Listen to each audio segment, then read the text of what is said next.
ডন বলছিলেন যে উনি এই ৩০ বছরে পালাননি, বাকি জীবনও পালাবেন না, কিন্তু আমরা দেখলাম যে বিমানবন্দর থেকে গ্রেফতার হয়েছেন। অনেকেই বলছেন যে উনি আসলে হজের জন্য দেশের বাইরে যাচ্ছিলেন, আবার অনেকে বলছে যে পালিয়ে যাওয়ার চেষ্টা করছিলেন। আপনার কাছে আসলে কি মনে হয়? আমার ব্যক্তিগত অভিমত যেটা, সে পালানোরই চেষ্টা করেছে।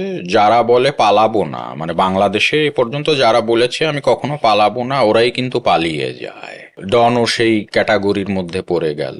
ও হয়তো গেইস করতে পেরেছে যে যেহেতু হত্যা মামলা হয়েছে, ভিতরে একটা ভয় তো কাজ করে, পালানোর চেষ্টা করেছে, ধরা পড়েছে। কারণ সালমান শাহ হত্যা মামলার আসামি বাংলাদেশে যারা আছে, এদের দেশের বাইরে যাওয়ার নিষেধাজ্ঞা দেয়া আছে। তো এদের মধ্যে যারাই বাইরে চলে যেতে চাবে অ্যারেস্ট হয়ে যাবে, ইমিগ্রেশনে ওদেরকে ধরে ফেলবে বাংলাদেশ থেকে।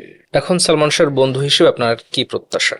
আমার প্রত্যাশা বর্তমান সরকারের আমলে দ্রুত বিচার হবে ইনশাল্লাহ। তো আমি মাননীয় প্রধানমন্ত্রী জনাব তারেক রহমান সাহেবের কাছে দাবি জানাচ্ছি সালমান শাহর বন্ধু হিসেবে যে আপনি দ্রুত সালমান শাহ হত্যার বিচারটা করুন, এবং এই আসামি ডন যে অ্যারেস্ট হয়েছে তাকে যেন রিমান্ডে নিয়ে জিজ্ঞাসাবাদ করা হয়, তার মুখ থেকে কথা বলার জন্য যা যা প্রয়োজন হয় সবকিছুই যেন করা হয়, এবং অন্য যে আসামিগুলো বাংলাদেশে আছে এদেরকে দ্রুত গ্রেফতার করে রিমান্ডে নিন এবং বিচার কার্য শুরু করুন। এবং সালমান শাহর হত্যাকারীদের মৃত্যুদণ্ড দাবি করছি বর্তমান প্রধানমন্ত্রী জনাব তারেক রহমান সাহেবের কাছে।